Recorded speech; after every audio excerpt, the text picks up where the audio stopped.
Salve, salve, tributaristas! Sejam muito bem-vindos a mais um episódio do Entre Alíquotas. Um episódio agora com convidados especiais, ó. Pela primeira vez, as mulheres, as louras me deixaram sozinho. E aí eu trouxe duas morenas e duas mineiras pra gente falar hoje sobre tributário, sobre reforma, sobre empreendedorismo, sobre coisas pessoais também, né? Já fiquei sabendo que vai ter coisas que a gente vai falar nos bastidores. Mas queria agradecer, antes de mais nada, aos nossos apoiadores que dão força, apoiam a gente como professor, como todos nós aqui, disseminadores de conhecimento. Fica muito feliz. A gente acredita que realmente a gente possa mudar a vida das pessoas por meio da informação. E esse é o objetivo desse podcast. E hoje eu não venho sozinho, eu venho muito bem acompanhado. Vocês já conhecem ela, mas ela fez questão de vir de novo mais uma vez. Sempre muito bem-vinda aqui. Doutora Thalita, seja muito bem-vinda mais uma vez. Prazer é meu estar aqui hoje, né, nesse podcast com duas feras do tributário que eu tenho como referência, que é a doutora Fernanda e o Fantoni. E o papo hoje promete ser pesado aqui, viu? Hoje eu acho que são... Pode vir. Hoje eu acho que são 3 horas de podcast aqui, a gente vai ser expulso daqui. E então, já o spoiler foi dado, né? Hoje a nossa convidada mais que especial veio direto de BH, Juara, Cáceres, não sei por onde ela tá andando, ela tá fazendo um tour por Mato Grosso.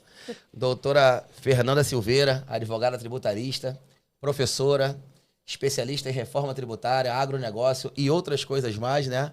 Minha querida, é um prazer ter você aqui. Seja muito bem-vinda, tá? Sinta-se em casa. Não, eu que agradeço, Fantoni, pelo convite. É um prazer estar aqui dividindo com a Thalita, né? Tô guardando ansiosamente a publicação do episódio de vocês também. Já sei que foi cheio de polêmicas, com muita coisa legal pra gente compartilhar.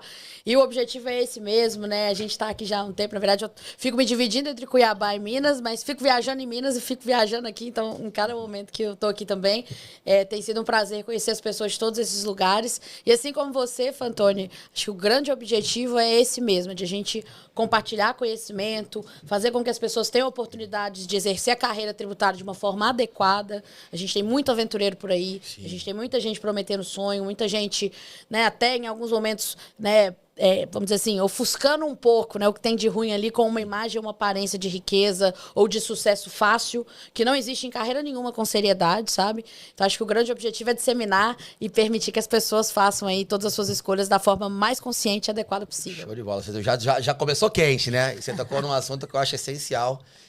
Muita gente vê o tributarista, né? Principalmente agora, nesse momento de reforma, como uma profissão gourmetizada. Todo mundo quer ser tributarista, mas não basta querer, tem que se esforçar bastante. A gente viaja muito, viaja a trabalho, a gente também curte coisas boas da vida, porque é para isso que a gente rala. E, realmente, quanto mais informação a gente puder passar para as pessoas, mais elas têm discernimento para tomar decisões racionais. Inclusive, eu ia tocar esse primeiro ponto. Eu queria que você se apresentasse um pouco sobre a sua trajetória, como é que o tributário aconteceu na sua vida, como é que foi sua formação, algumas experiências suas aí. E perguntar, você também é professora, profissionalmente falando, né? Sim. Você também atua como magistério, além de advogada, é professora. Conta pra gente como é que foi esse tributário na sua vida. Bom, eu me formei em Minas Gerais, sou de Belo Horizonte, então eu fiz a UFMG. Na UFMG eu tive a oportunidade de aprender desde a graduação com a professora Misabel.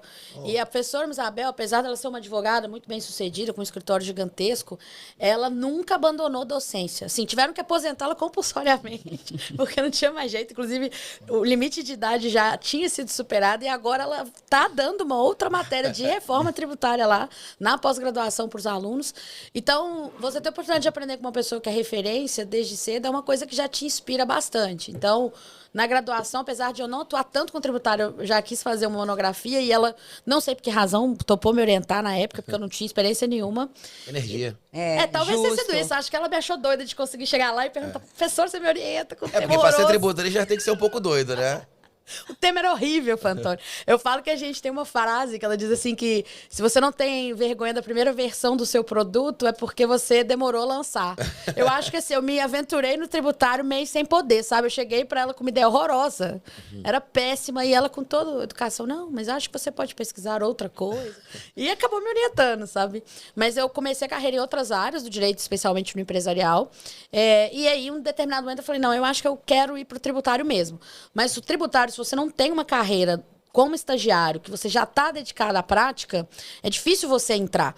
Porque o tributário dos livros, ele é isso aqui, perto do que é o tributário da vida real. Na faculdade é uma cadeira ali de 6 meses, né? Que não ensina nem o que é tributo, né? Sim. Na verdade, conceitualmente, a gente até tem os conceitos, mas a questão é que no Você não trabalha tributário, com isso. a dúvida jurídica conceitual, ela é isso aqui. O que mais vai impactar é, para você explicar isso aqui, colocar isso dentro de um contexto real, você tem que entender de vida, de economia, do setor. Você tem que ter conceitos contábeis, conceitos empresariais, conceitos negociais, tipos de cláusulas que vão impactar no que você está fazendo do ponto de vista tributário. E até porque você não... Esse é o ponto base, mas você não para de estudar no tributário. Nunca, né? E ainda mais nesse momento que a gente está agora. É bacana, porque o cobertor, você falou bem, o cobertor é curto, né? Se você só olhar para um lado da empresa, do negócio, fica meio míope, né? Você tem que olhar como um conjunto como um todo. Né? E como é que vocês se conheceram, Thalita? Aliás, olha só, aqui não tem pão de queijo, mas tem café, fica à vontade. Chegou seu cafezinho, tá? Eu brinco que advogado mineiro não aqui. recusa café. O pão de queijo ainda não chegou, mas vai sair. Como é que vocês se conheceram? Gente, ironicamente, como bom tributarista numa festa, né, Fernanda? Nós tivemos um evento da OAB e era voltado para mulheres. Aí uma amiga muito comum entre nós chegou e falou assim: olha, tem uma amiga minha que é mineira e é tributarista, sua cara. Aí eu falei: ela é minha cara porque ela é mineira e é tributarista. Não, ela é gente boa. Eu falei: uai, mas Obrigado isso é pelo óbvio, elogio. né? Mineiro, tributarista é Não, óbvio. o tributarista, gente boa, assim, realmente é um pouco mais raro. E aí nós fizemos essa primeira apresentação ali, a Fernanda, assim, com esse sorriso super simpático, essa energia boa. De repente, ela falou: tá chegando agora no Mato Grosso. Deu mais meia hora de festa, a Fernanda no palco cantando. Olha. Com a presidente Gisela Por que da eu não OAB, conheci todo Fernanda mundo antes? ali. Perdi essa E cena. aí eu falei: gente, essa menina é diferenciada Eu mesmo. gostei. Cara, eu Gostei. fui zoada pelos meus sócios em BH. Eles pegaram esse vídeo e falaram: Fernanda, o que é isso? Rodou lá. A gente falou: vai lá, faz conexões, era pra você já chegar. Já chegar chegando. E Fernanda fala que é uma profissional muito fácil, né, assim, da gente gostar. E eu acho que vocês têm muito isso de conexão.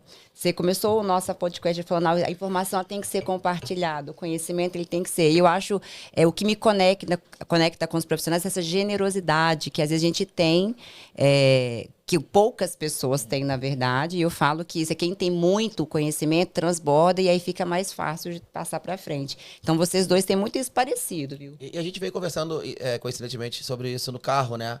Que a gente não tem problema em passar.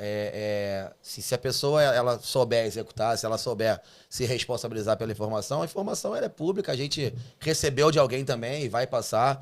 Quanto mais profissionais, melhor. A gente tá na labuta do tributário, sabe o quanto é difícil você achar bons profissionais para fazer parceria, para fazer contratações, E é muito né? mais difícil corrigir depois, né, Fantônio, Exato. quando o leite já está derramado, do que às vezes a gente já organizar a coisa da forma certa desde o E início. nós estamos mexendo com a parte mais sensível de qualquer empresa de ser humano, né? O bolso. Então, um erro ali pode custar milhões.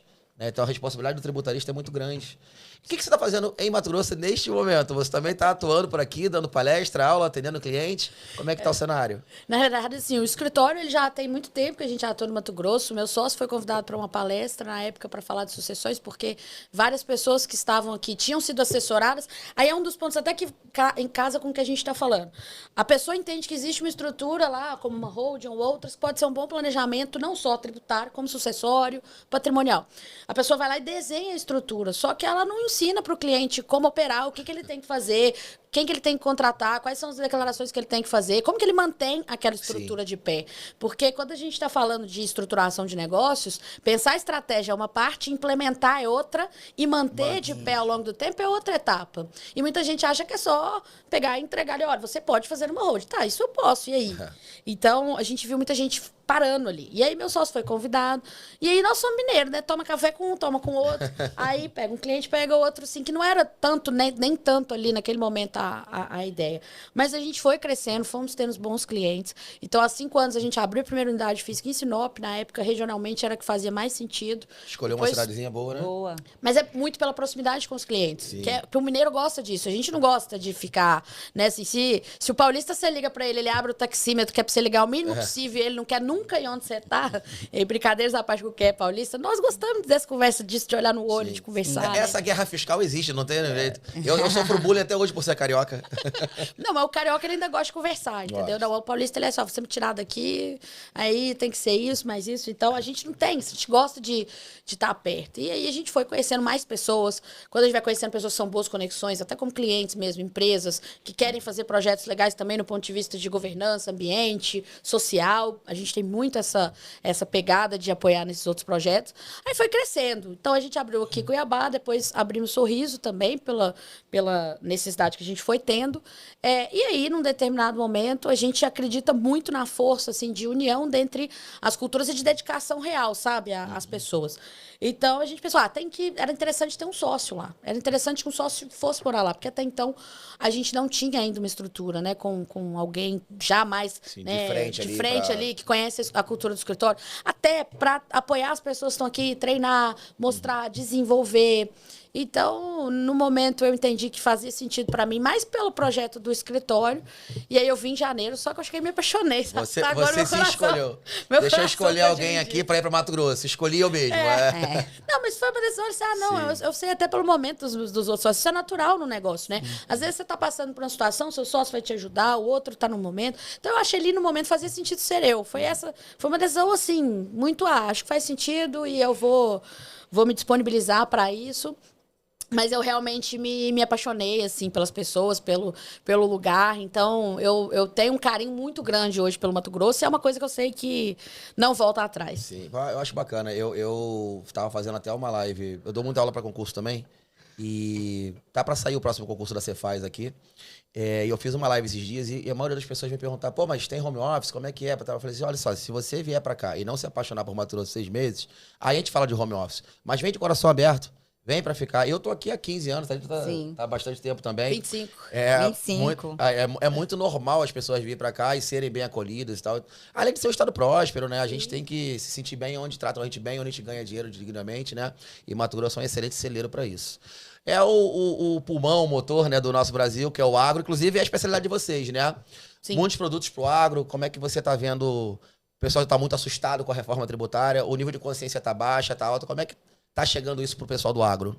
É isso que eu ia perguntar, você que tá rodando aí, né, Mato Grosso, falando de reforma, o que você tem percebido aí desse estado nosso que é continental, né? Como é que tá então o pessoal já tá caindo em si a ficha?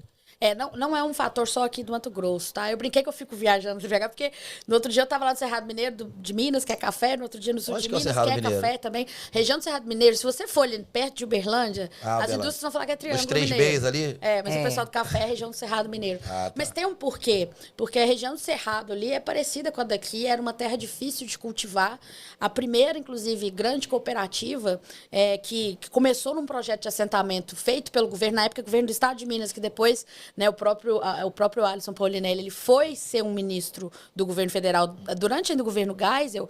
O projeto de assentamento para ocupar essas terras de difícil plantio começou com um primeiro projeto piloto ali em São Gotardo, em Minas, que é a região do Cerrado Mineiro, que era difícil demais de cultivar.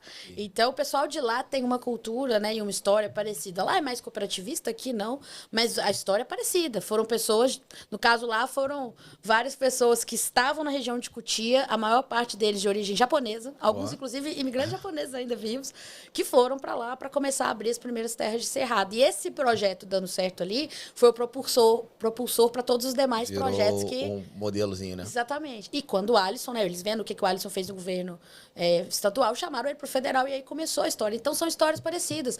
Lá, as dores, assim como aqui, são... estamos na segunda ou na terceira geração. Às vezes, a terceira já não tem tanto amor pela terra quanto a segunda tem. É uma história que ela se repete, né? Acho que nas regiões mais antigas do agro, você já está na sexta, como é o meu caso. Já está numa geração mais avançada. Mas em outras, você ainda está na segunda, você ainda está na terceira. E foram pessoas que há poucos anos atrás, algumas décadas, tiveram a coragem de sair de onde estavam para pegar uma terra difícil de cultivar, com o apoio que tinha, né? E que fizeram. Então, essa história, acho que o primeiro ponto, assim, é que essa história, ela se repete em vários lugares, sabe? E é uma realidade do agro aqui brasileiro. Foi muito pessoal do sul que colonizou, né? O interior de Mato Grosso. Sim. Lá também você teve, mas aqui bem mais.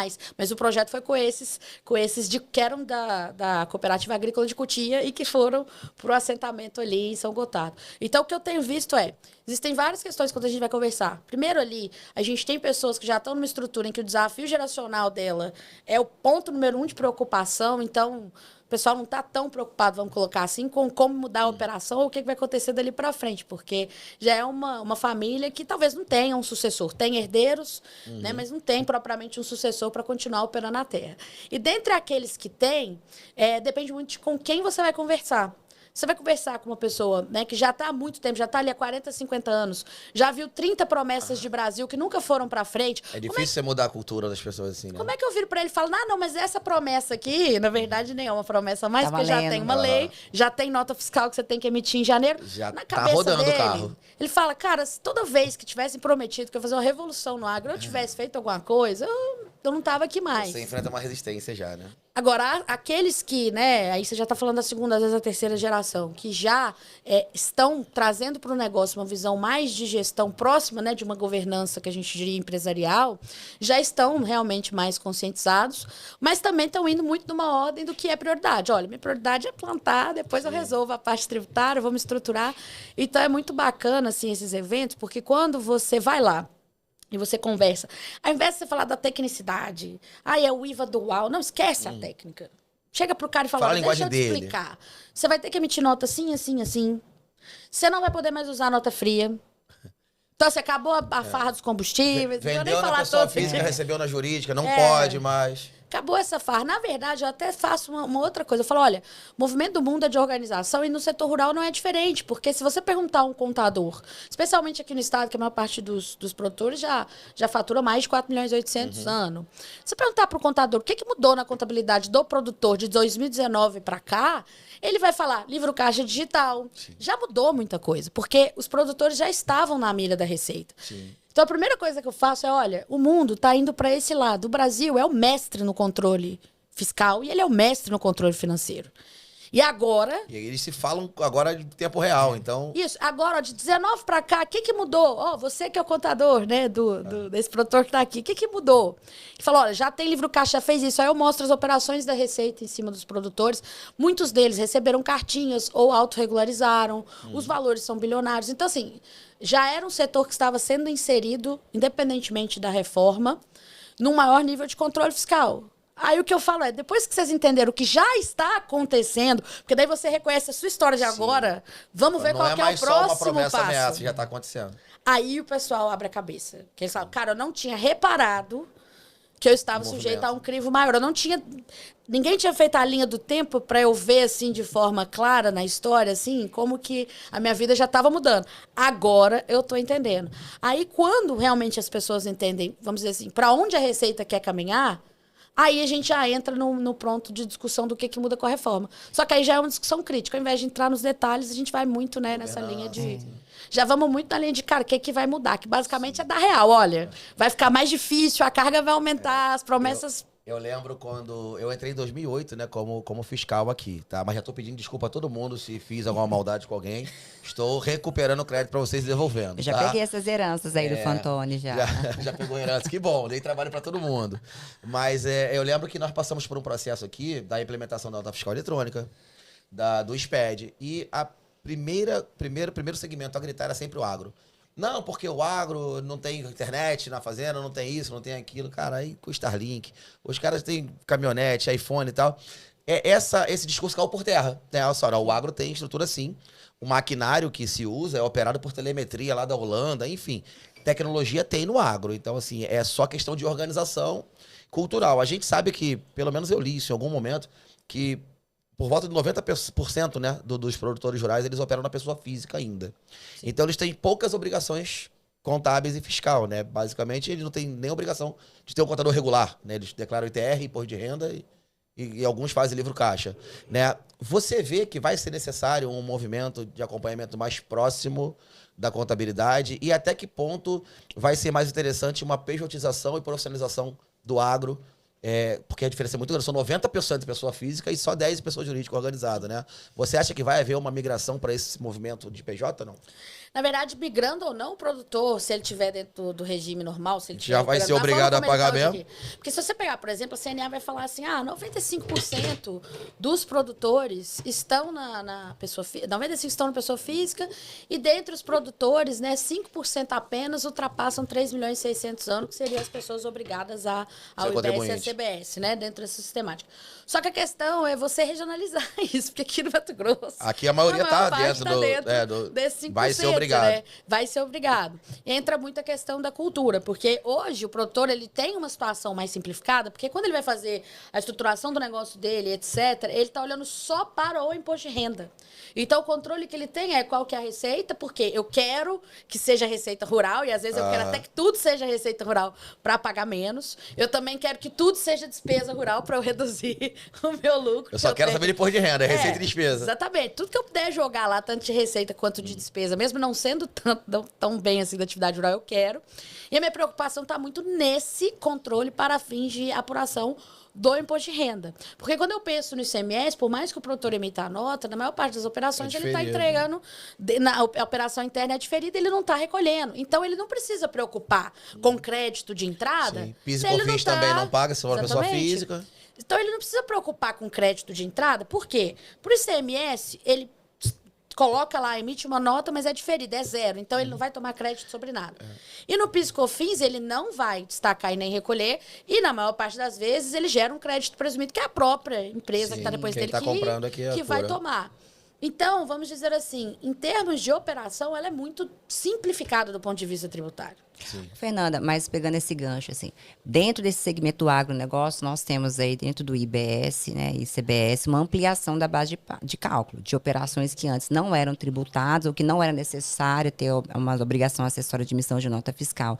Para o agro, especificamente, o que você visualiza que vai ser a maior mudança? Que, assim, olha, e você está falando muito que há uma grande importância, o grande olhar sempre foi o imposto de renda. E a gente está falando de reforma tributária, onde é sobre o consumo. O que vai mudar na prática para isso? Não, mas é exatamente até. A sua pergunta é boa porque ela me puxa o que eu ia falar em seguida. Porque até então era isso, eu não precisava preocupar com o consumo. A verdade é que o produtor rural não olhava para ICMS e não olhava para PIS/COFINS. É porque não pagava. Porque ele não pagava. Agora, o que vai acontecer? Ele fazia, né, essa emissão de nota só da venda de produção rural. Além da venda de produção rural, ele vai emitir nota sobre tudo que gera receita numa operação onerosa. Arrendamento, cessão, até eventualmente um empréstimo, uma locação, qualquer coisa que bem gere... como quando ele contratar também, ele vai ser obrigado a exigir para ter crédito. Sim, a gente está falando sobre cessão Venda de bens móveis, e caminhão, carreta, para o funcionário da fazenda vai ser tributado.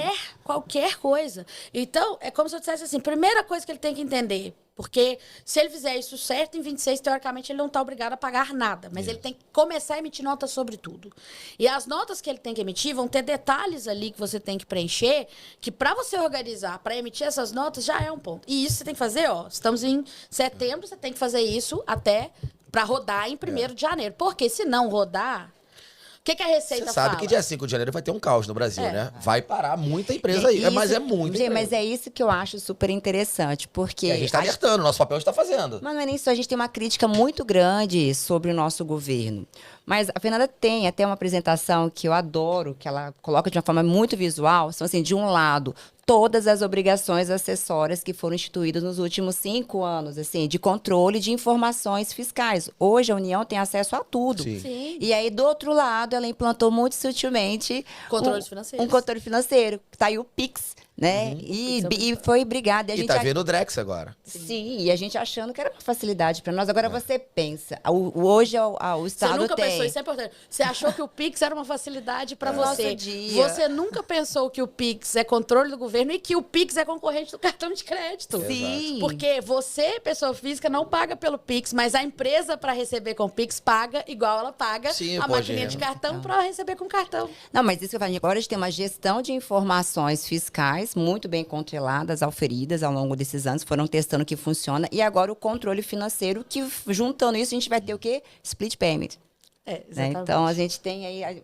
mas não vai funcionar, e eu escuto até alguns colegas, mas o Brasil não tem competência para fazer esse controle por split payment. E aí eu falo o tanto que nós estamos equivocados. A única coisa... Mudei totalmente. Em 2025, eu mudei a minha visão sobre o governo. Eu acho que a única coisa que o governo não tem uma boa gerência de informação legislativa, né? Que é o que a gente vê. Mas de controle... Executivo é outro. Então, nós temos... nós temos hoje o Brasil, e isso, a Fernanda traz isso muito ricamente, assim, com todo um histórico que ela constrói, que me faz, é uma aula, literalmente, enquanto professora, de ver o tanto que o Brasil está anos-luz à frente dos países da Europa, onde nós importamos essa ideia do IVA, né? Eu posso te dar um testemunho, se não se sabe, se nunca falaram para você, eu vou falar agora. tá? Antes de sair, eu saí em 2022 da Fazenda, a gente já utilizava o SAS, que é um sistema antifraude aqui, que ele já faz a eleição de alvos por análise de comportamento. Então, se você tem um capital social X e você tá operando a mais de 50% do seu capital social, você já pontua. É por score. Se você tem ali o seu contador responsável pela empresa, que participou de algumas fraudes, né, que tem ficha capa preta, você pontua. Se você tem um volume de operações maior que 20% do que a média do seu segmento, você pontua. E aí a gente até brincava, né? Quem pede para ser fiscalizado é o próprio contribuinte. Porque você vai pontuando tanto e fala, opa, chegou minha vez. Né? Então hoje é análise por comportamento. Por que é possível fazer análise por comportamento? Porque tem informações suficientes, tem o SPED, né? E as informações estão se comunicando. Agora colocaram na Constituição expressamente o princípio da cooperação. Já existia, mas agora tem na Constituição. É um princípio tributário. E fizeram se falar o lado do controle, documentos, obrigações, com o lado financeiro. E aí quando o pessoal fala que não vai ter split payment, gente, o iFood já é split payment. Quando você paga R$100 numa pizza, 80 vai pra pizzaria, 15 vai pro iFood e 5 vai pro motoqueiro.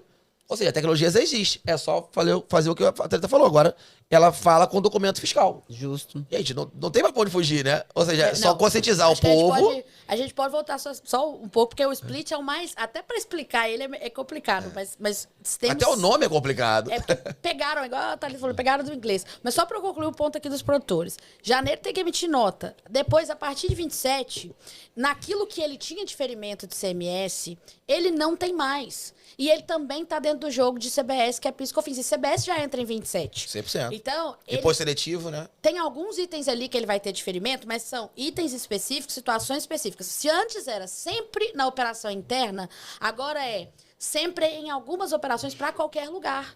E isso também quebra uma estrutura que a gente tinha, porque nos diferimentos eu acabava sempre vendendo dentro do meu estado. Sim. E agora, teoricamente, eu não preciso vender dentro do meu estado, mas quanto o ICMS durar, sim, que eu vou estar recolhendo as duas coisas, mas depois não. Então, esse é um ponto importante, porque muda a configuração que a gente tem e muda o custo. E aí, esse é o grande questão. Quando você está analisando o impacto da reforma, o ponto número 1 é, minha carga aumenta, fica no mesmo ou diminui?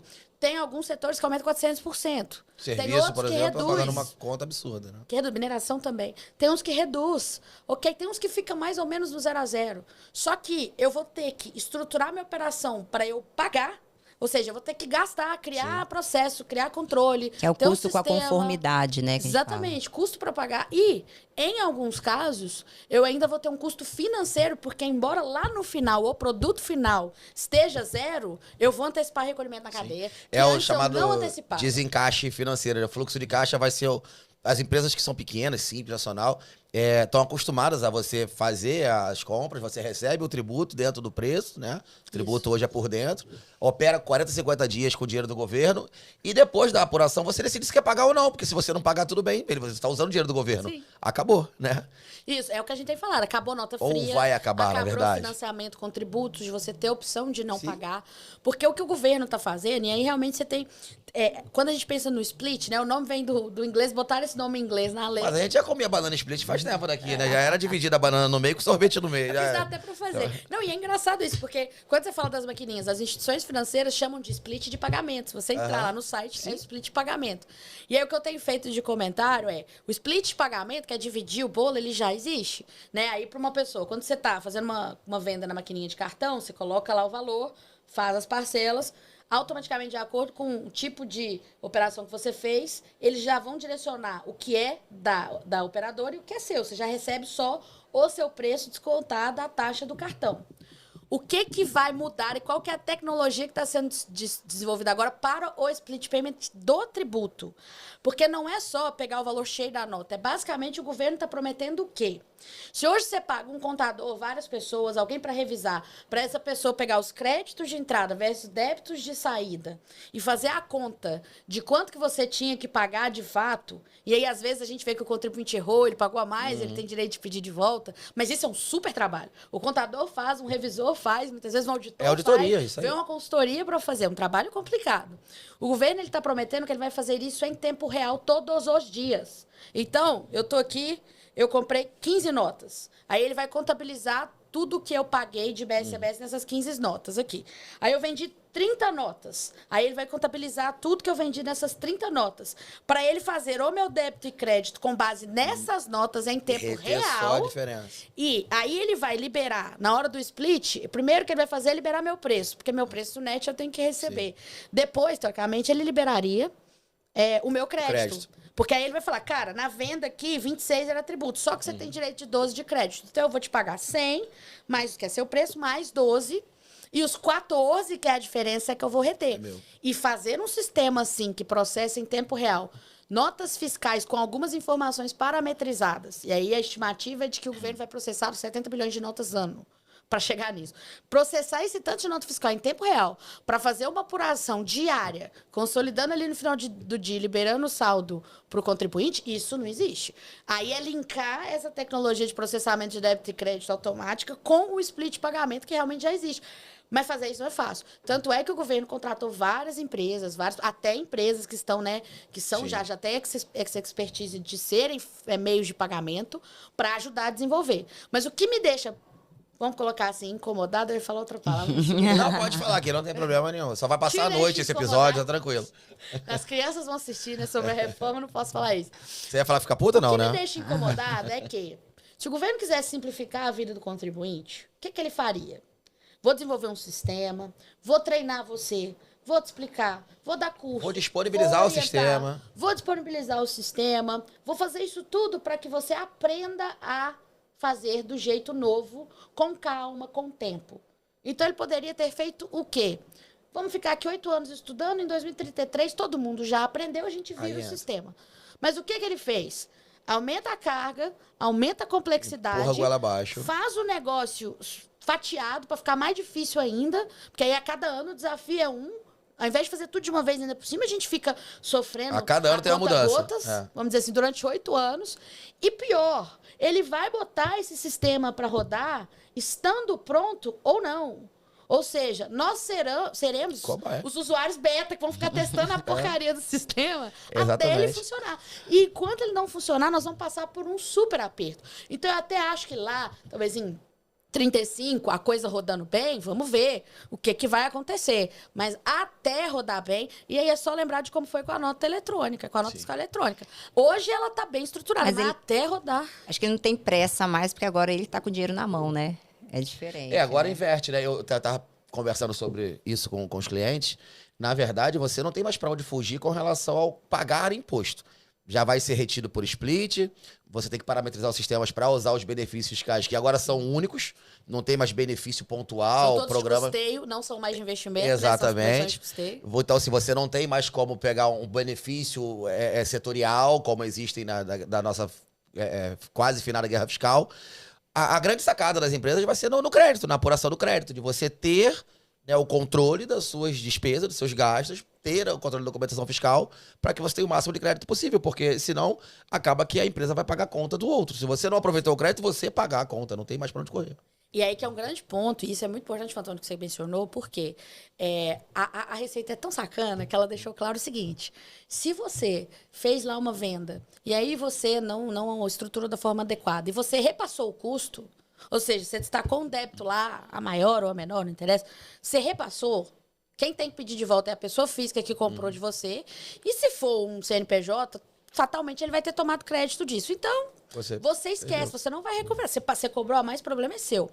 Então, só que eu também concordo que a base de débito é a base de crédito é a mais importante. Porque eu vou destacar nesse exemplo que eu dei. 26 vai para o governo, 100 é meu, ok, mas eu preciso que ele me dê os meus 12. Sim. E eu vou discutir com ele. Se ele disser que é 8, eu vou falar, não, é 12. Mas aí eu tenho que saber que é 12 para eu poder falar isso com ele. E eu tenho que questionar isso em tempo real. Porque se eu não questionar, ele foi lá, o empresário fala, não, o contador que se vira, eu não vou fazer nada. O sistema vai reter, meu caro. Agora, se ele retiver errado... Você que lute. E, pô, de 8 para 12, nós estamos falando de 50% de diferença de margem de crédito. Se ele reteve errado, se ele contabilizou errado e você não questionou em tempo real, Depois não adianta você falar, vi que você não considerou um crédito meu, porque o governo vai te responder o quê? Olha, ok, mas você está trazendo isso só agora, isso significa que na sua margem de preço você repassou esse custo, então o E problema alguém é aproveitou o seu. crédito lá. Inclusive, expressamente, a 214, ela fala que a simples emissão do documento fiscal agora já é confissão de débito. Sim. Não precisa fazer a apuração, você emitiu. E aí vem o PLP 108, que provavelmente quando a gente estiver falando, se você estiver vendo, já vai ter sido aprovado, né? Traz multa se você não cancelar o documento fiscal um tempo ínfimo, né? Que está sendo Sim. discutido. Ou seja, você emitiu o documento fiscal, já confessou a dívida, já foi retido lá. Alguém se creditou, você não tem mais direito de reaver. Ah, não, o documento foi emitido errado. Cancelou no prazo? Não, então é multa. Sim. Multa. Ou seja, tudo vai custar mais Você caro. não recebeu, porque ainda a lei é tão sacana que ela fala, cara, você tem que pagar o tributo. O fato gerador aí você vê a emissão da nota, Emissão da nota. ou a entrega do bem, ou o Ou o recebimento pagamento, do que acontecer. E se for um adiantamento do mesmo jeito, o que acontecer primeiro? Então ainda é assim, cara, vai todo mundo pagar na primeira vez que alguma coisa relacionada a essa operação acontecer, seja o que for, que acontecer primeiro. Aí entra o ponto, se esse cara foi lá, não se resguardou, até na perspectiva de contrato, aí ele foi lá e vendeu. A pessoa O compra cara não prazo pagou. e vende à vista, varejão. Se ele tomou o cano, ele faz o quê? Tem como pedir o tributo de volta? Não. Não. Ah, mas Então trazendo- ele ainda tem que tentar, assim, uma dica, né? Ele ainda tem que tentar pelo menos ver se Se na resguarda. primeira parcela ele recebe pelo menos o valor do tributo pra ele Pra não ficar levar no 0 a cano. 0. É. Ô, Fernanda, uma das questões que a gente tem no agro, inclusive, seria sobre, você fala do momento da incidência do IBS-CBS, seria o que acontecer primeiro, a entrega, a emissão da nota ou a movimentação financeira. Nos casos, por exemplo, da CPR, grandes trades, né, fazem esse adiantamento de valores para o produtor para que ele tenha essa produção da safra. Do adiantamento. O adiantamento, ou seja, isso. o produtor nem, né, a empresa Nem nem plantou recebeu, ainda. nem plantou, não teve nada, nós já Isso. temos um evento de tributação. E Por isso não é um está custo previsto. financeiro. É um sim. custo financeiro. Porque isso hoje eu vou gastar mais para começar a produzir. Exato. Sim. Então, volto naquilo que eu falei. Olha, é um custo financeiro. Ah, mas... Aí o governo fala, não, mas não preocupa não. Porque no final, na hora que você exportar, você pede de volta. Só que até aí, esse dinheiro já ficou muito tempo parado. Uma Isso, safra aí, inteira, quanto né? tempo tem do Uma ciclo safra de você inteira. começar a plantar? Você tem que preocupar com o ciclo, porque aí também qual que é o prazo de 180 dias para exportar? É desse adiantamento? Porque aí nunca vai acontecer. Não, aí não tem como. Mas vamos supor que a gente conseguiu resolver o prazo de exportação, que para mim é lógico. Sim, a partir da emissão da nota. Na hora que a empresa for pedir o crédito de volta, ela tem limitações do que ela pode pedir. Porque da mesma forma que você disse, Antônio, que o Estado já tem ali alguns registros, se a empresa chegar a pedir um crédito que é 10 vezes o faturamento Ela dela. vai travar. Vai travar. Então, a reforma já falou assim, olha, você pode pedir de volta quando acumular, mas tem um limite. E aí, isso quer dizer que o governo não fala disso. Ah, não, adianta aí o custo, eu te devolvo depois. Mas não necessariamente eu vou te devolver tudo, não é nem porque você não pagou, mas é porque você Tem não outras tem, travas. nas margens subjetivas de crédito, eu não consigo te devolver tudo que você pediu. Ou seja, Então, tem uma glosa de créditos, né? na verdade, nem é uma glosa, ele vai dizer, você tem, mas o limite com base no seu Ele patrimônio não libera líquido, quando você etc. precisa, libera quando ele quer. Ou seja, quando você atende determinados parâmetros. Ou seja, quem determina o seu fluxo de caixa é o governo. O governo vai falar assim, não, mas tudo que acumular, que tiver que devolver, a gente vai devolver. Só que na hora que você vai olhar a regra de devolução, ela tem limites. Objetivos, com base nos dados da empresa. Então, não é tudo que ele vai devolver. Eu já vejo aqui que um crescente aumento de litígios, né, sobre o contencioso jurídico Não lá. vai pra quebrar. gente- O negócio é o seguinte, ao invés do Fantoni ir lá, pegar os últimos 5 anos, levantar uma bolada, ficar rico e esperar alguém questionar que não Ó, vai... o projeto Jatinho, hein? Jatinho, Jatinho, o projeto tá aí, falei. me Sabe o que ajuda. ele vai fazer? Mês a mês ele vai lá brigar. E mês a mês eles vão ficar ali, ó. Tá errado, tá errado, tá errado até... Assim, pelo chegar menos o no advogado consenso. tributarista não vai poder reclamar de falta de serviço, porque Não, vai ter não, muita não. coisa. Não, mas eu brinco, sabe, Fantoni? Muito trabalho e por isso que raiva. nós estamos fazendo esse trabalho de ir lá e conversar com as pessoas e conscientizar. Sabe por quê? Ninguém consegue atender todo mundo. Claro. Não tem como. É uma mudança, para dar uma perspectiva. Meu sócio Rafael falou isso outro dia e eu não tinha pensado nisso, ele está certíssimo. É uma mudança econômica nos moldes do Plano Real de 94. Ou seja, é trabalho pra caramba. E é trabalho difícil, porque não é um trabalho de pegar uma coisa de prateleira segmentada e aplicar Não no tem um mesma... sistema pra você apertar o botão. Isso. E aí você vê muita gente assim, eu quero trabalhar com o tributário. Tá, cara, a receita de bolo eu te dou de graça. O difícil é fazer o bolo. Saber o ponto certo de desligar o forno ali, né? É isso, cara. Cara, aqui, ó, tá aqui. O que tem que ser feito é isso aqui. Você tá vendo? Essas são as etapas, essas são as preocupações. Operacionaliza. Agora vai lá, faz o cálculo, porque isso toma tempo, isso toma, tipo assim, várias estimativas. Isso é um trabalho que você tem que fazer com muito cuidado. E você está colocando seu nome ali. Então, da mesma forma que eu não posso... Você que construiu sua carreira de anos com a sua credibilidade, você não pode chegar e colocar um trabalho desse estratégico na mão de uma pessoa que você não confia. Eu também não. Então é importante a gente espalhar o conhecimento para as pessoas entenderem Exato. o que é. Pra gente ter parceiros Se capacitados. prepararem. Isso. E aí, às vezes, a pessoa vai até tocar sozinha, mas ela vai ter que se dedicar a aprender aquilo ali e entender o que vem por aí. Eu peguei um número, só por curiosidade, como eu falei, 90% aqui em Mato Grosso é pessoa física ainda, ou até mais, né? Que não tem uma contabilidade regular, não são obrigados a ter um contador, procuram pontualmente para fazer ITR, imposto de renda. A partir do momento que virarem, né, contribuintes do IBS, que faturamento acima de 3,6, vão ser obrigados a ter uma contabilidade, vai dar em torno, se for considerar que os contadores habilitados em Mato Grosso e a quantidade de produtores rurais, 2.600 clientes para cada contador. Ou seja, não tem contador para atender todas essas demandas. A gente tem que disseminar conhecimento, tem que capacitar as pessoas. E tem vários amigos contadores que já estão querendo aposentar já. Não, tem fiscais, eu tenho colega da Secretaria de Fazenda. Antes de 2027, É, vão Falei que se eu aposentar. tivesse Pessoal que não quer mais. Se eu tivesse 5, 6 anos aí pensando em aposentar, eu nem ia aprender esse sistema novo, não. Eu ia ficar só nos antigos exato. mesmo. Mas um ponto que é importante, Fantônio, você falou essa questão dos contadores. Eu defendo muito os contadores. Eu acho que a gente precisa conscientizar o empresário de que, nesse momento, tem 3 coisas que a gente precisa olhar. A primeira é, qual que é a minha estratégia? O que que eu vou fazer? O que que justifica para mim no meu momento familiar, no meu momento negocial, no meu momento de estratégia? O que que eu quero fazer? E aí eu tenho que decidir qual é o rumo que eu vou dar para o meu negócio. Isso não é o seu contador que decide, é você. Não é o Decisões contador. estratégicas, né?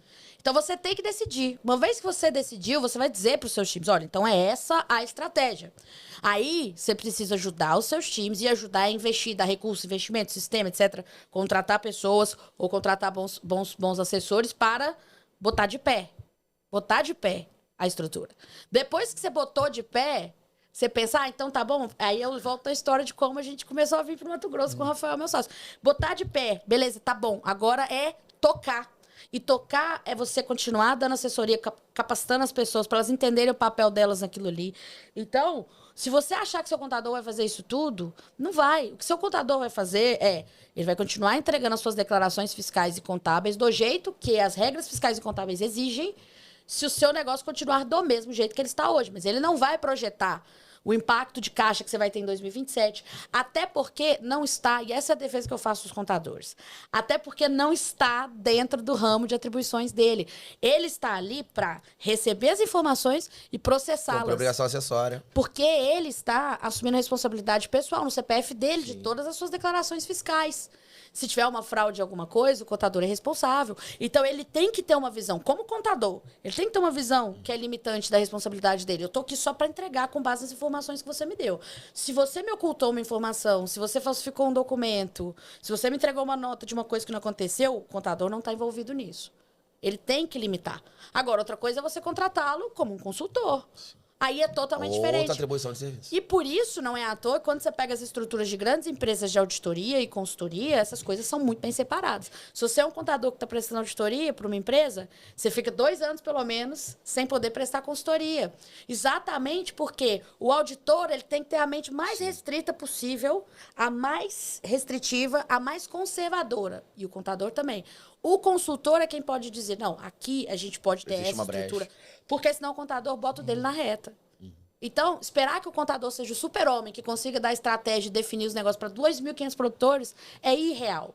E muitas vezes é isso que eu faço essa defesa. Porque se espera muito do contador e ainda por cima se paga E muito. ele quer pagar pouco. Inclusive, eu vou fazer algo que a gente nunca fez aqui, é inédito, tá? Eu vou dizer o dia, hoje, o dia desse podcast é o dia 22 de setembro, que é o dia dos contadores, tá? Então fica toda a nossa homenagem, carinho aí ao pessoal que, pra mim, vai ser protagonista da reforma tributária, apesar da gente certeza. estar mais na parte jurídica, da consultoria, mas os contadores vão ser o operacional, o braçal. Então fica nosso carinho, nossa homenagem. E você tava falando de sacanagem da Receita Federal, eu lembrei, cara, de outro tema. A Receita Federal contratou sem concurso e de maneira gratuita quase 200 milhões de fiscais, né? Porque agora quem fiscaliza o vendedor é o comprador, né? A partir do momento que você só vai ter direito a aproveitamento desse crédito quando o teu fornecedor pagar esse tributo lá, ou seja, a Receita Federal ficou de boazinha, né? Ela só devolve pelo split, mas quem fiscaliza quem tá vendendo é quem tá comprando. Você não vai mais querer comprar de caloteiro. Cara, inverteu a ordem das coisas, né? Aí que é interessante, assim, quando você lê a reforma, você tem que ler pensando o seguinte, o principal ponto dela é o split payment com essa apuração em tempo real do governo e essa liberação apenas do seu preço e do seu crédito. Esse é o principal ponto da reforma. Então, quando você vai ler todo o resto da lei, você tem que ler pensando que esse sistema vai funcionar. Se ele não funcionar, a reforma não funciona. Trava. Tá? Então, isso aqui tem que funcionar. Porque se eu tivesse que realmente ficar fiscalizando, era complicado. Mas o que o governo quer? Embora lá na lei o split payment, no recolhimento, seja o terceiro item, né, da forma justiça, é o terceiro. Ele é o principal. Acontecendo é ele. É ele. Então, o que o governo quer fazer? O recolhimento pelo contribuinte será a exceção. Ou seja, se você transferiu e pagou para o seu fornecedor, se você pagou para ele com uma transferência financeira, o crédito já está automaticamente garantido e você, inclusive, pode pagar o governo para monitorar a aplicação do split naquela operação. Então, assim, ali a ideia é eu não precisar recolher absolutamente nada, eu não precisar fiscalizar se eu estiver operando com uma transferência financeira. Essa é a regra. Mas e se eu estiver fazendo por fora? Aí o governo é a coisa mais engraçada. Aí sabe o que vai acontecer? Você vai fazer o split payment manual. Manual. E o manual é o quê? É o reter. O que o governo eu quer? Mesmo posso vou ser... reter. Eles tiraram a palavra substituição tributária, porque era o terror do ICMS, mas você acaba sendo substituto tributário. Sim. É isso. Se eu for pagar com ele de outra forma, eu vou entregar para ele somente o preço. Porque eu não vou virar para esse cara e falar assim, toma aqui os 126, me devolve a guia de 26. Não tem como. Você imagina o reflexo que isso vai ter também nos contratos, nas relações jurídicas mesmo, que é cíveis mesmo, Até né? pra você explicar pro cara que tá na ponta, olha só, o meu honorário é 10 mil, mas vou emitir uma nota pra você de 12.800, porque 28 é do governo. Ah, mas não quero, mas não tem querer, filho. Mas o teu serviço é 12 e pouco. Não, meu serviço é 10, é porque o imposto é por fora. Gente, é um nível de conscientização que a gente tem. A gente que estuda, que tá aqui no dia, a gente já consegue entender. Agora, como é que você fala isso pra quem tá na ponta lá? Sim. E não só entender esse aumento de carga, porque se eu comparar preço do serviço versus preço do serviço, venda da produção rural versus venda da produção rural é um negócio. Mas o que tá ficando muitas vezes à margem aqui, que foi a pergunta que a Thalita me fez e eu vou aproveitar para responder agora, é que não é só sobre o preço da venda de serviço ou da venda de mercadoria, é sobre tudo. Então, na verdade, o cara tem que pensar o seguinte, meu caro, eu vou colocar isso aqui para você nessa nota aqui, vou recolher, porque enquanto isso, nas 700 milhões de 800 outras receitas que eu estou tendo, de outras naturezas, eu também estou pagando, e cada um com uma alíquota. Assim como eu pagar minha energia elétrica, eu também tenho um créditozinho aqui. É isso. Aluguel, né? A gente está conversando com coisas assim. Quando a gente fala de ampliações da base de cálculo, a gente está falando sobre atividades hoje, operações hoje que não têm essa obrigação expressa de emissão de nota fiscal e recolhimento de tributos. Então, assim, isso é uma das coisas que eu tenho visto que fica mais ofuscada da reforma tributária. Se discute muito IBS, CBS, vial, dual, operacionalista, mas a gente não está falando muito amplamente que novos fatos geradores vão surgir, e surgiram já, né? Já estão aí estampados. E isso vai impactar na questão operacional. Agora, voltando, Fernando, eu acho muito interessante que você falou que é uma reforma financeira. Então, quando você estava falando assim, olha, o empresário tem que falar para o contador o que ele quer, qual que é a decisão para o contador fazer essa operação, para mim fica muito irreal, porque a gente toma decisões com informações. Sim. E essa informação, a gente quase, né, existe uma insegurança muito grande. Então, fazer hoje o cálculo da reforma tributária, considerando qual que é o resultado financeiro que você vai ter, eu acho que é o ponto de partida. Então, do que você tem de custo, do que você tem de preço... reprecificar, marcar, tudo isso vai envolver agora no planejamento. Que não é só tributário, como você falou, é estratégico, é financeiro, né?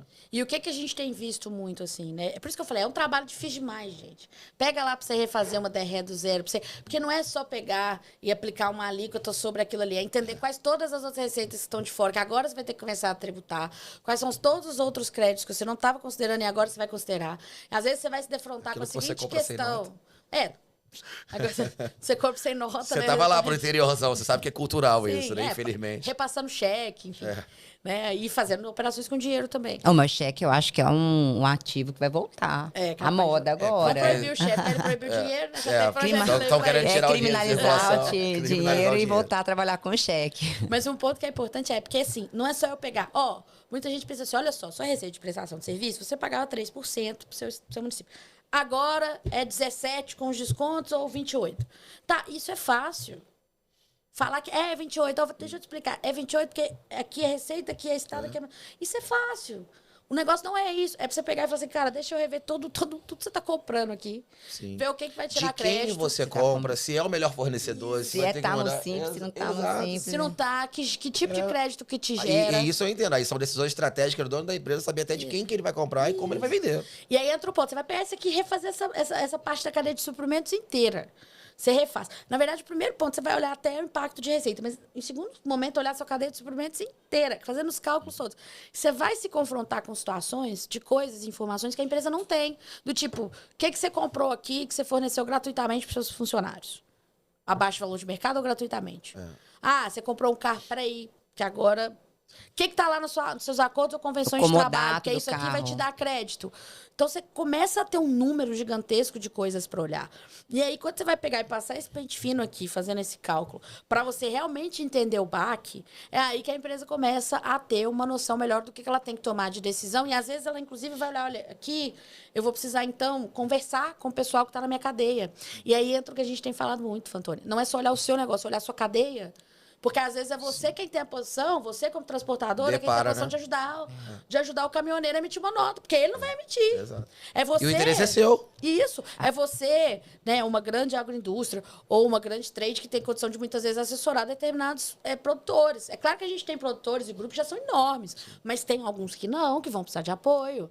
Talvez é você que está ali num ramo de incorporação, ajudando o pedreiro, bombeiro, eletricista. Esses caras vão ter que emitir nota. As cooperativas vão ser cada vez mais... É isso que eu falo. E aí entra. Acho que é aí que vem o princípio da cooperação constitucional, porque eu já vejo assim, o tanto que vai surgir um movimento de cooperativa. Eu acho que a ideia é olhando o lado deles, cooperação entre os FIIs para trocar informação. Sim. Mas vai acabar refletindo eles. que a gente vai ter que se juntar também para poder ter essa informação disseminada e a emissão de documentos corretos, né? E isso a gente está falando de regime regular. Se a gente for entrar nos regimes específicos, aí 3 horas de podcast vai ser pouco.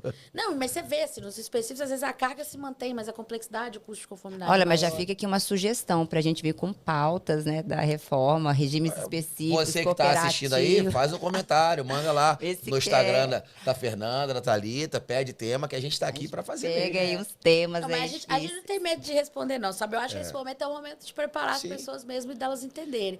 Mas nós estamos construindo todo mundo junto, na verdade, né? O entendimento. Justo. Você falou sobre a gente tem falado muito, né, Thalita, sobre as cooperativas. Se você pegar, eu brinquei que eu viajei bastante, por exemplo, por Minas. Em Minas existe uma cultura cooperativa forte. Você tem cooperativas ali que já operam quase como uma empresa também. Então, uma das vantagens que essa cooperativa hoje vai oferecer para os seus cooperados é eles não serem contribuintes se tiver SMS. Isso é uma super vantagem. Porque se ele começar a ser, de novo, não adianta ele olhar só qual que é o impacto só sobre a receita da minha produção rural. Não é só isso, porque você vai começar a ser contribuinte de um tanto de coisa que você não pagava também. Só que aí você tem que olhar e pra você ver como é que a coisa é complicada. O cara pensa, então, eu sou cooperativa, eu não tenho que preocupar com a reforma. Só que aí esse cara tem mais de 3 imóveis rurais ou urbanos no nome dele. Ou e seja, a gente não é o consumo, mas o aluguel entra. E a gente ainda vai discutir, cara, esse cara que tem ali mais de 3 imóveis no nome dele. O imóvel rural é a fazenda, porque às vezes tem várias matrículas, ou já cada bateu matrícula... 240 mil tranquilamente ao ano. Isso. Aí, às vezes, pela perspectiva de estruturação imobiliária, ele viraria um contribuinte. E talvez para ele, realmente, então é melhor eu ter realmente um CNPJ que fique com essas receitas imobiliárias e que tenha ali débitos e créditos de alguma coisa que faça sentido ter, do que eu estar na pessoa física para eu ter essa complicação. Então, é esse tipo de questionamento que a pessoa vai ter que começar a fazer. Porque eu brinco muito, assim, que o nosso físico é bom, Fantoni, pra caramba, porque não tem contribuinte igual o brasileiro também não, meu cara. Se a União Europeia assustou e fez esse sistema artista. Aí, eles fizeram esse sistema do split payment, porque eles assustaram com uma fraude que envolvia operações, assim, de venda e volta triangular de um país para outro dentro da comunidade europeia, digamos assim. Aqui no Brasil, meu cara, nós somos profissionais disso. A gente faz isso com combustível para Argentina, faz isso com tantas outras operações. A nota passeia tanto por aí, né? Isso aí. Então, assim, a gente faz isso há muito tempo. Eu brinco que se eles assustaram, né? E é isso que eu falo, às vezes, da pessoa que ela tem conhecimento tributário, que é o que está ali na lei, mas ela não consegue linkar isso pro Brasil. Cara, aí vem o cara e fala assim... porque o split payment, ainda fala com sotaque, né? Split payment, me fala inglês, mas não vou falar assim aqui, pô. Aí ele foi feito por causa da carousel fraud, a fraude carrossel, que é da União Europeia. Quase que eu falei, cara, fraude carrossel é fichinha no Brasil, a gente tem a fraude... Vocês têm que aprender muita coisa ainda. A gente tem mala preta aqui, pô. É muita outra coisa. Eu ainda brinco que com certeza foi um brasileiro que foi lá e deu ideia para os caras fazerem o que eles começaram a fazer lá. Né? Só que a diferença é que lá o fisco não está acostumado com o contribuinte como o brasileiro. E o contribuinte lá também não está acostumado com um fisco que realmente coopera mais. Então, eles têm outra realidade. Eu falo que aqui o sistema é bruto porque porque assim, o físico é foda, mas a gente é foda também. É porque culturalmente se alimentou essa bipolarização, né? O fisco tá ali só para cobrar, não é parceiro, o contribuinte olha o contribuinte como sendo sonegador, sempre desconfiado, se não há esse papel. Um dualismo ali, né?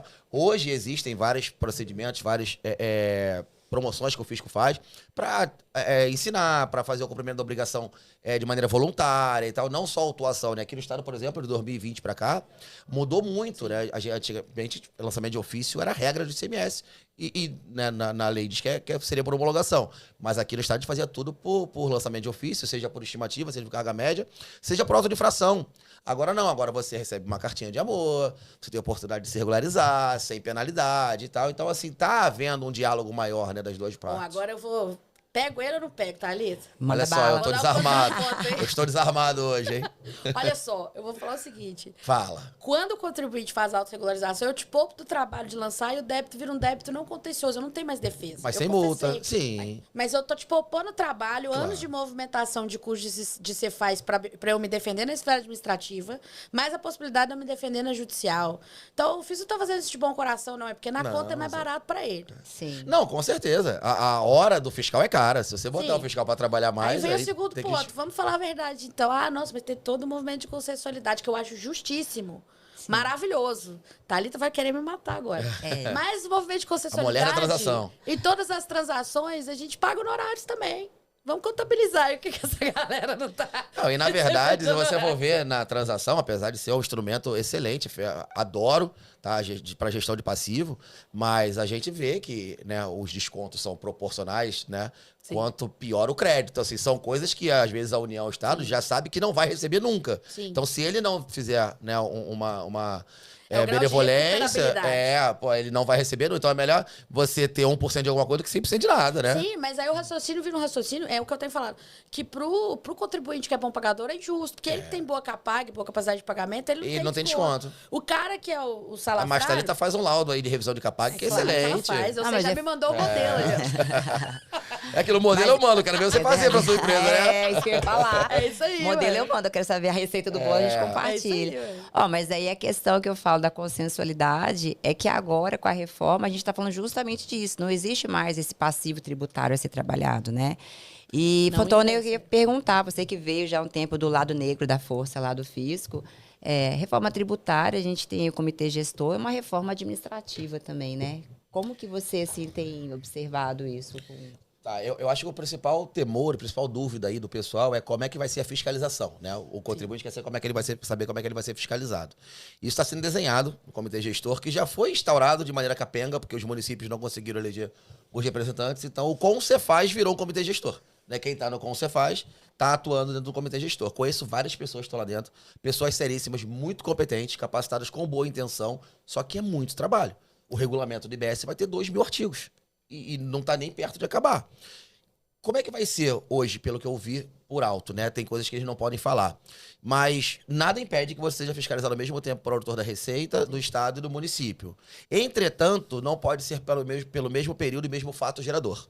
Pelo princípio da cooperação. Então, se eu estiver fiscalizando aqui a alocação de imóveis por causa dessa empresa, uma holding, naquele período não pode o auditor da Receita ir lá ou do município. Vai ter um concurso aí de competência. Né? O que vai tender é que as pessoas que estão aqui em Mato Grosso hoje, os auditores aqui de Mato Grosso, você faz, meus amigos lá da Cefaz, eles não têm mais interesse em fiscalizar as indústrias de Mato Grosso, porque a maioria dela manda para fora do estado. Então, assim, o imposto não fica mais aqui. Aí fica pensando, por que você vai pagar 40 mil para o fiscal para ele fiscalizar uma indústria que não gera receita para o estado? Né? Porque é princípio do destino. Então, eu tenho que fiscalizar o que está entrando no estado, quem são meus clientes aqui. E aí o papel do estado muda.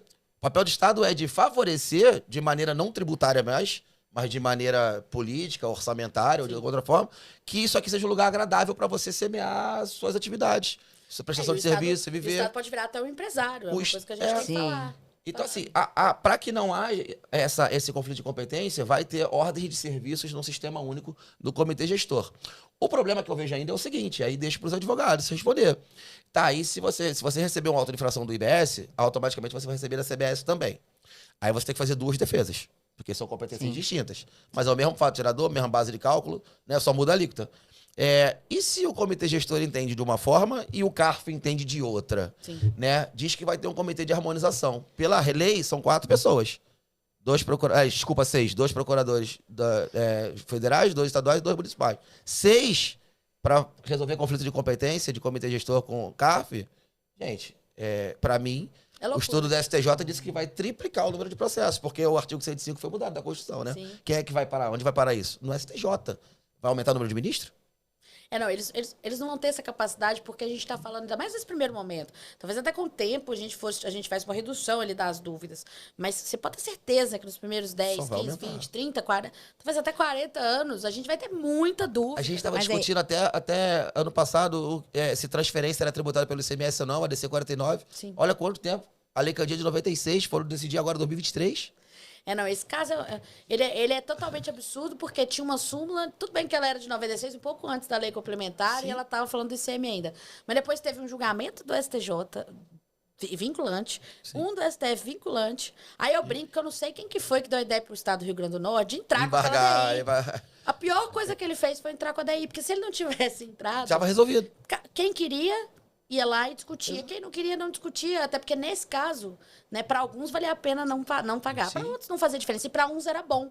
Porque eu queria transferir com o crédito, sendo que eu tinha um presumido para pagar menos do que estava destacado na nota. Então, se não tem incidência na transferência, você mata meu benefício fiscal. Exato. Você não transfere crédito lá na ponta onde vai ser o débito, poxa. Então, os caras assim, eu acho que... Não sei se eles acharam, não, gente, mas ela é uma máquina tributária, nem respira, você já pensou? Não, cara, isso acabou o café dela. Se vier mais café, não, mas até aí, cara. Até eu já gravei eu tenho uma revolta, porque eu não sei. Quem foi que deu essa ideia? Eu fiz a linha do tempo dela. Aí teve convênio que foi rejeitado, aí depois foi um novo convênio. A Cefaz lançou uma portaria, aí veio um novo convênio, aí veio uma nota técnica pra explicar a portaria. Gente, a gente tem pelo menos uns 20 atos normativos sobre a DC 49. E é absurdo. E é absurdo. Aquilo que aconteceu. A modulação é mais absurda ainda. Esse trem é inconstitucional, mas vai continuar inconstitucional mais 1 ano e meio. Estados, você tem até o final do ano para regulamentar como vai ser essa devolução. Parece esse lance do que saiu da energia elétrica agora, que eu não vou nem entrar nesse tema do ICMS recolhido na base de cálculo da PIS e COFINS, que as concessionárias... Vocês resolvam como é que vocês vão devolver. Pode devolver os últimos 10 anos, mas a concessionária que decide. Não é nem uma relação tributária, é relação consumerista, né? Consumerista. Sim.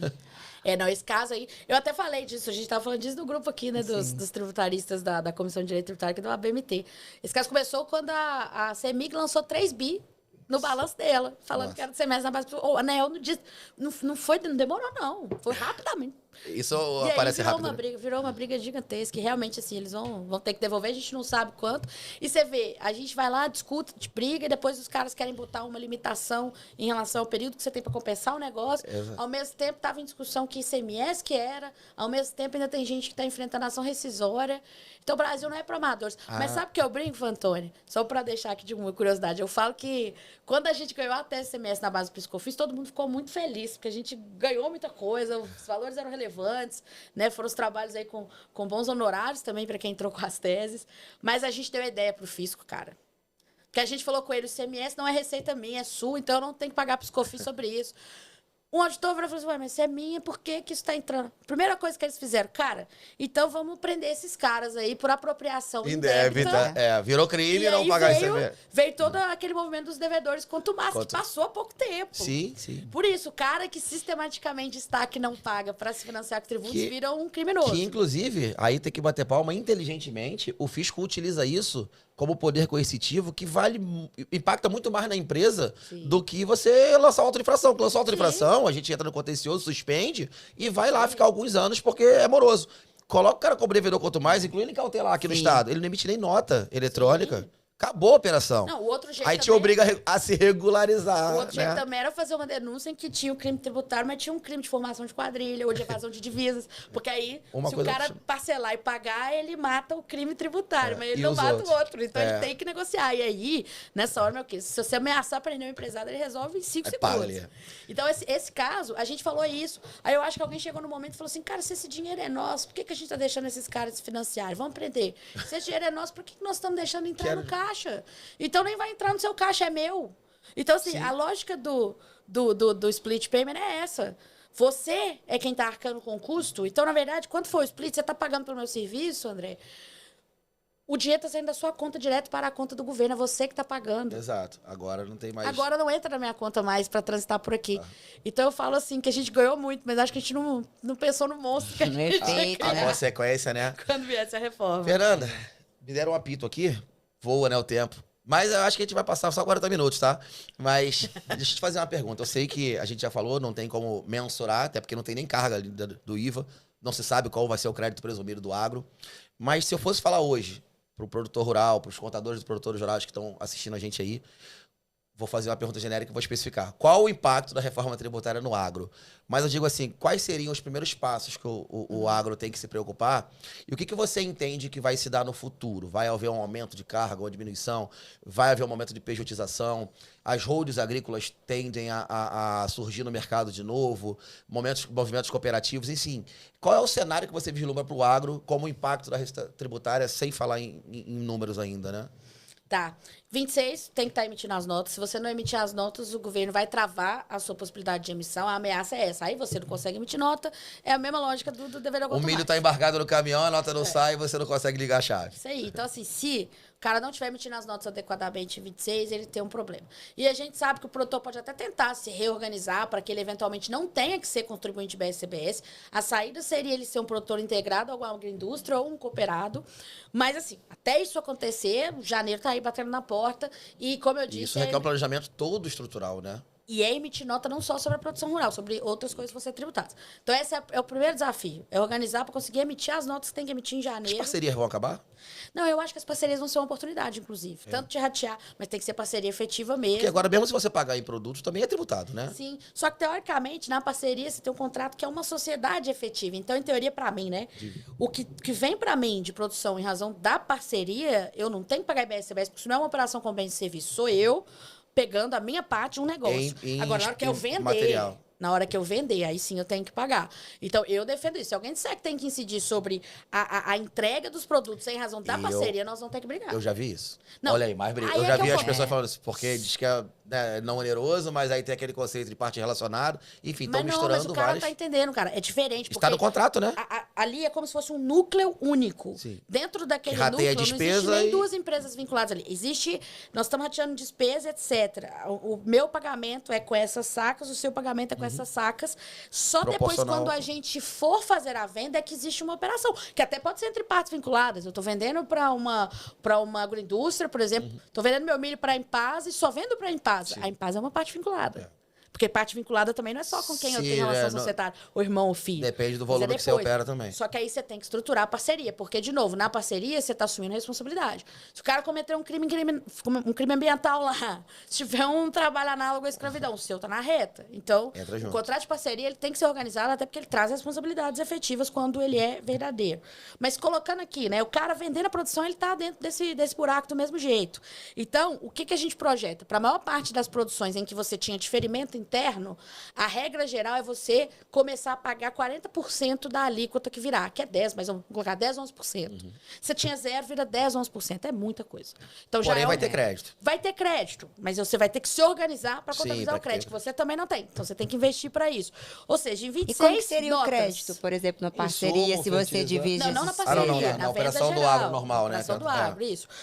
O cara, em janeiro, ele tem que emitir a nota. Em 27, Mas eu entendo que seria pró-rata. Isso, isso que eu ia também perguntar. considero isso. Que é proporcional à produção. É, até isso. para Até pra ver você se tem aproveitar aí diferimento. créditos Até o ali. diferimento vai ser proporcional. Só que não é fácil calcular o que é proporcional à produção também. O Prodei que tem isso, mas Aí esse vai ter que ter cálculo um aqui é laudo absurdo. Não, é contável difícil pra separando caramba. isso. Tem que pra saber de- o que ou foi seja, apropriado à mensalmente. produção, o que foi. Mas em janeiro, 26, isso. 27, vem a facada. Porque aí já vem CBS. CBS, Mesmo que ele inteiro. pague com redução a 40%, nós estamos falando de 4%. Antes ele não pagava nada, agora é 4%, por exemplo, 3,6%. É dinheiro. E ele vai ter que se programar para isso num período em que, se a promessa do governo de que o split payment entra em vigor acontecer, nesse momento 27 que é a previsão, o caixa dele reduziu. Então, 27 é como se o custo dele está aumentando, porque ele vai ter que começar a desembolsar uma coisa que ele não desembolsava nas vendas dele. E, além disso, o custo, a disponibilidade de caixa que ele tem está menor, porque esse dinheiro não está entrando 100% na conta dele. Já tá Então, explitado. E falando de produtor que opera com CPR com antecipação, ele já pagou se antecipadamente. for isso, ele já antecipou. Fluxo de se ele não tiver giro, já era. Então, Trava. e não adianta ele falar assim, não, mas aí eu vou... Cara, na negociação dentro da cadeia, todo mundo vai ter que se adaptar a essas regras, garantindo sua margem. Se o produtor não observar isso, ele vai ficar numa situação. E aí o que eu tenho falado muito, Fantoni, que é o principal motivo da gente estar fazendo essas viagens de vários lugares, vai lá, conversa com os produtores, faz uma aula, conversa, explica para eles, explica numa linguagem que todo mundo vai entender, porque a gente está falando de negócios, é que o Mato Grosso é uma potência. A arrecadação não vai reduzir, o governo vai ter dinheiro disponível, ele vai poder virar um grande empresário para atrair grandes indústrias para cá, se ele quiser, para investir em infraestrutura, se ele quiser. Sim. Tem como melhorar as condições aqui para as pessoas quererem morar Estradas. aqui, criar identidade com o Estado, para as terceiras gerações, quartas não se perderem aí, né? Com as coisas aí que muitas vezes não vêm em outros lugares. Então, tem para onde ir. O Estado não vai deixar de ser a potência que ele é. As indústrias de etanol não vão embora porque o milho tem que estar perto. Então, elas vão, na verdade, sempre estar perto de O onde o milho gado tá aqui, produzido. vai ter que ter os O gado veterinários. tá aqui, se eu posso, na verdade, vender ele para qualquer lugar, não vou deixar de precisar de pasto. Então, não tem como. E a exportação, o Brasil alimentando o mundo, não vai deixar de acontecer. Então, não tem como o Mato Grosso regredir economicamente. A questão é que, se as pessoas não se conscientizarem do que vai acontecer, não necessariamente serão as mesmas famílias. E não necessariamente serão os mesmos grupos que vão estar ganhando dinheiro com o Estado. Porque aí sabe o que vai acontecer? Começa uma quebradeira, todo mundo pedindo RJ, pau quebra, Isso ninguém já tem acesso a começou, crédito. infelizmente, no agro, né? Já temos muitos produtores que estão em E nem momento começou a difícil. reforma. E Hoje, a é Fernanda isso. fala uma coisa que eu acho que é um comportamento muito natural, até se a gente for falar assim, historicamente falando, que são os pequenos e os médios sendo comprados pelos grandes. Então, eu acho Engolidos, né? eu acho que a gente vai ter, talvez, um movimento, assim, né, achismo da minha parte, uma ilação, grandes grupos, inclusive internacionais, querendo vir, né, fazendo propostas financeiras ou de parceria para a gestão dessa conformidade, porque o custo operacional administrativo vai aumentar também, né, a gestão, ou as empresas vão começar a se ofertarem muitas no mercado e aí vai virar aquele leilão. Então, a lei da oferta e da E é procura. abuso de poder econômico. Não, e o valor da propriedade da pessoa vai reduzir porque está todo mundo vendendo, não é só você. Se vem uma crise, ela não é boa para ninguém. Sim. Tem um produtor que pode pensar, eu vou usar esse momento para comprar aquela fazenda ali que eu sempre quis comprar. Sim. Tá, você aproveitou um ponto. As crises trazem oportunidades também. Mas para muitos pode Pra ser quem uma tá quebradeira. preparada, né? E aí, sabe o que me deixa assim? Eu sou sexta geração, mas eu tenho amor pela terra, até hoje.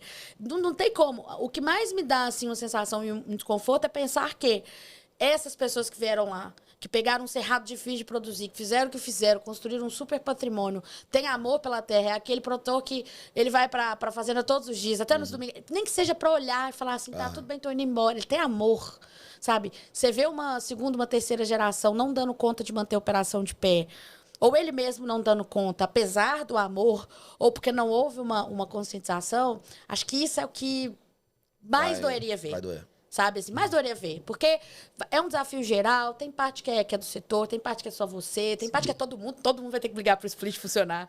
Mas eu acho que a grande questão e a grande recado é a gente não pode deixar. Porque se deixar, vai vir grupo de fora, vai vir chinês, vai vir outros querendo Com capital pegar o Mato Grosso. E vão pegar o Mato Grosso na hora que ele já está bem estruturado. E todo mundo que investiu Era tudo ali, mato, suor, né? Exato. Quando eu cheguei aqui era tudo mato. Agora que a cama tá forrada, todo mundo quer deitar, né? Agora que tem Exatamente. rodovia. E Agora essa pessoa que fez, ela vai ver o que ela construiu. Indo embora. Indo embora. Tudo bem, ela vai ser recompensada, mas é doída, é dolorida. Então, eu acho que é isso que a gente não gostaria, né, Thalita, que acontecesse. Não é só dinheiro, né, cara? Tem muito sentimento envolvido. Gente, como é que faz um podcast com essa mulher com 1 hora? Olha, como. infelizmente, a gente vai começar a encerrar aqui, tá? Mas queria agradecer de antemão a presença de vocês. Cara, que aula que a gente deu. Sinta-se intimada pra voltar quantas vezes quiser. Eu vou pegar a agenda dessa mulher. Sempre que ela estiver em Mato Grosso, eu vou sequestrar ela. Vou ligar o taxímetro lá do Paulista. Vou ligar o taxímetro do Paulista lá pra você vir, tá? Thalita, muito obrigado também. Primeiro, por nos conectar e segundo, pelas contribuições aqui sempre valiosas. Queria que você fizesse suas considerações finais, se despedisse. Se tiver mais alguma coisa pra perguntar pra ela, vamos explorar essa eu que mulher aí. agradeço sempre a oportunidade de poder conectar pessoas interessantes e falar que Fernanda é isso. Eu falo que é uma showwoman, assim. Porque traz, e hoje eu faço, é o tributário com propósito. Então, são poucos tributaristas que eu conheço que conhece muito bem, tá falando, não tá só falando de legislação, mas de questões financeiras, da prática mesmo, e faz com um brilho no olho, Fê. Acho que vou roubar isso, tá com propósito. proposta. Aí. Eu vou fazer até uma canequinha pra mim também. Fernanda, mais uma vez, então, te agradeço. Queria que você fizesse suas considerações finais, desse o recado que você quiser dar e deixar principalmente seus contatos aí, as pessoas Claro. que querem conectar, precisam de uma palestra, precisam de uma consultoria e tudo, como é que faz pra te achar. E mais uma vez, porra, show de bola, perfeito. Que bom que você gostou, obrigado pelo convite. Pessoal, acho que é um momento de mudança, é um desafio mesmo, por isso que a gente tem que se unir, né? Não é um momento de pensar no outro como um concorrente, não, é o momento da gente se unir, trocar informações, passarmos por esse momento de uma forma bem contributiva mesmo, que é inclusive né, o projeto que a gente tem aqui, né? Que a Thalita tem, né? Sou eu tô só convidada aqui no Mato Grosso. Intimada aqui no Mato Grosso. Porque é o momento de contribuir, é o momento de crescer juntos, é o momento de trocar informações. Não tem quem dê conta, né? Igual o Fantoni colocou, 2.500 produtores para um contador, não tem quem dê conta. Então a gente precisa compartilhar, a gente precisa trocar informações, a gente precisa ajudar, a gente precisa vir, né? Essa cooperação não pode ser só entre o físico, ela tem que ser entre os contribuintes também, para que a gente navegue esse momento da melhor forma possível, com consciência, com estratégia, né? Pensando em números, e para que a gente defenda, né? Você aí que tem um cliente, que tem alguém que você viu, assim, que construiu uma história desse jeito que eu coloquei, com sentimento, com emoção, com suor, não deixa o legado dessa pessoa ir embora porque ela não entendeu a mudança estruturante que está acontecendo em razão de tudo que a gente discutiu aqui, sabe? Acho que é essas as pessoas que a gente tem que identificar e são essas as pessoas que a gente precisa orientar e ajudar a passarem por esse momento da melhor forma possível. E tô sempre nas redes, né? Vou deixar meu Instagram, procura por lá, a gente conversa, né? É Fernanda DEOS, né? Fernanda D de dado, de elefante, O de Oliveira e S de Silveira, que é meu nome. Então, Fernanda Deus, eu falo que é Deus com O, né? Com U. Mas teve uma vez que eu falei isso, a pessoa escreveu Fernanda Deus com O, aí não deu certo. Então, assim, Deus com O, né? Bom então, senso, né? DEOS. Vocês me procurem lá, me acompanhem. Podem pedir também pro Fantoni. De novo, foi um prazer imenso estar aqui. Que isso, maravilha. Gente, agradeço aí pela audiência, pela companhia, tá? Se tiverem dúvidas, podem mandar. O Instagram das meninas estão aí. O nosso, tá? É sempre um prazer poder contribuir e colaborar. O Entre Alíquotas vai ficando por aqui hoje. Mas semana que vem, mais um episódio, mais bate-papo, mais tributário, tá? Acompanha, curte, compartilha aí. Fique com Deus e a reforma tributária já chegou. Vambora, né? Vambora. Valeu, gente. Tchau, tchau.